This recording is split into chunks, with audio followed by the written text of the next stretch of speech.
মা, বাঁধা ছাঁধা কমপ্লিট তো? সকাল সকাল অমিতের ফোন এলো সুহাসিনীর কাছে।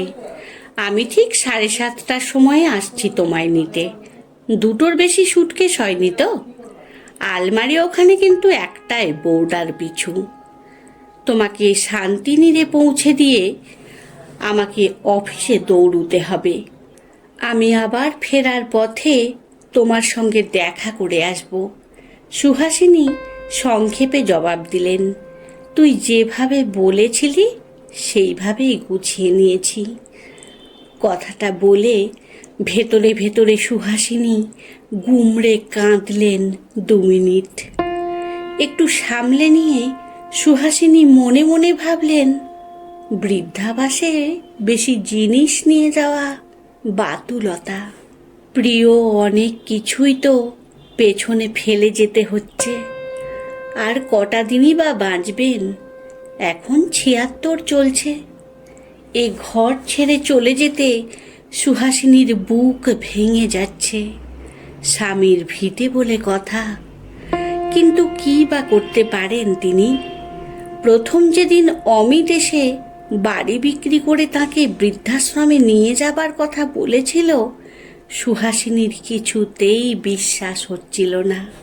এই ছেলের জন্য উনি অন্য ছেলে অমলকে পর ভেবে দূরে সরিয়ে দিয়েছিলেন, আর সেই নিজের ছেলেই জীবন সায়ান্নে তাকে এইভাবে আঘাত দেবে সুহাসিনী ভাবতেও পারেননি।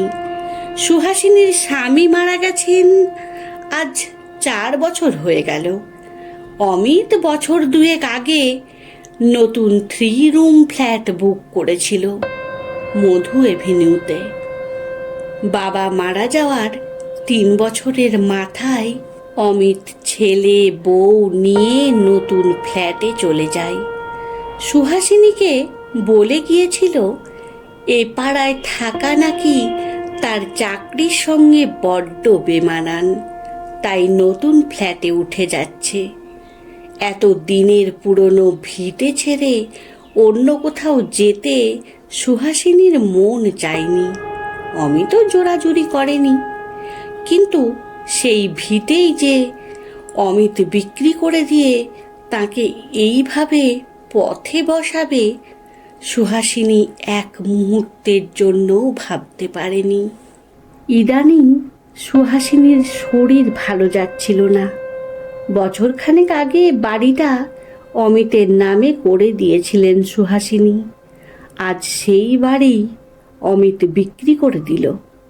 অমিতের নতুন ফ্ল্যাটের লোনের কিছু টাকা শোধ দিতে না পারলে নাকি অমিতের সংসার চলছে না। অতএব বাপ ঠাকুরদার বসত বাড়ি বিক্রি করে দিয়ে সুহাসিনীর জন্য বৃদ্ধাশ্রমের ব্যবস্থা। অমিত ফোনটা ছেড়ে দেবার পরে সুহাসিনী কিছুক্ষণ চুপ করে বসে রইলেন। কি আর করবেন, আজ ঘরে ঘরে একই কাহিনী।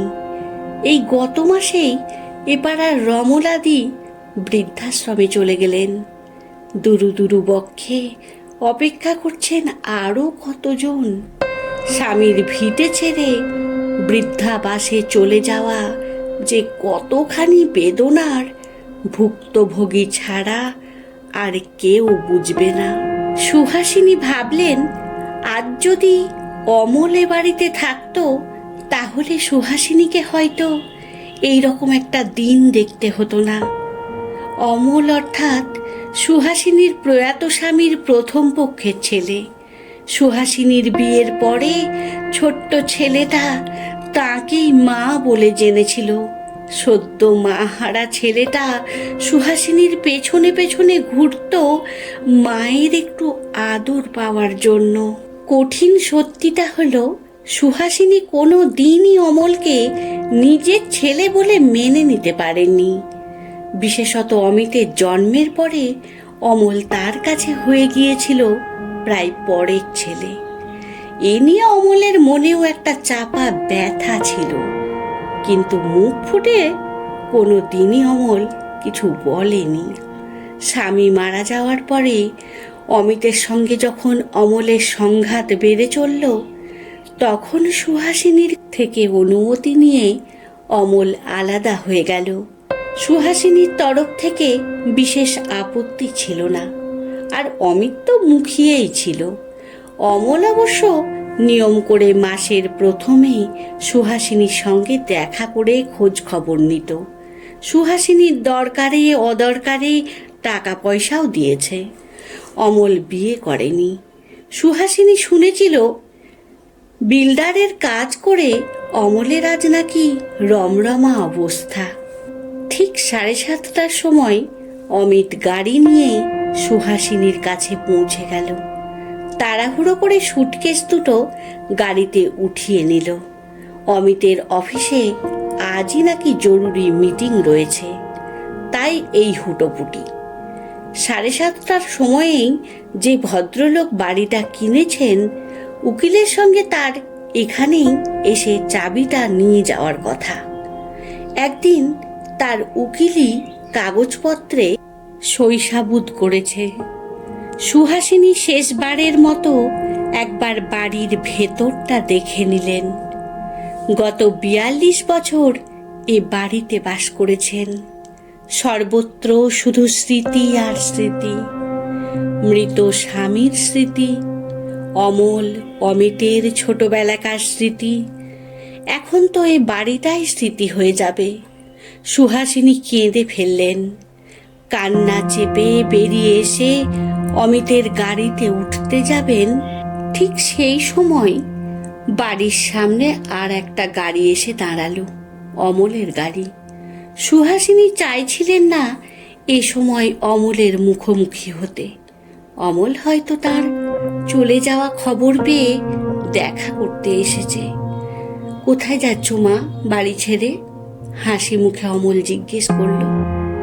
সুটকেস নামাও।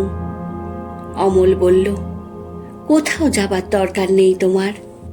অমিত বাড়ি বিক্রি করে তোমাকে বৃদ্ধাশ্রমে পাঠানোর ব্যবস্থা করছে শুনে উকিল মারফত আমি বাড়িটা কিনেছি। তুমি আগের মতোই এখানে থাকবে, আর যদি চাও তাহলে আমিও এখানে এসে তোমার সঙ্গে থাকতে পারি। মা ছেলে দুজনের জন্য এ বাড়ি যথেষ্ট। পরের ছেলের জন্য সুহাসিনী আজ আরও একবার কাঁদলেন।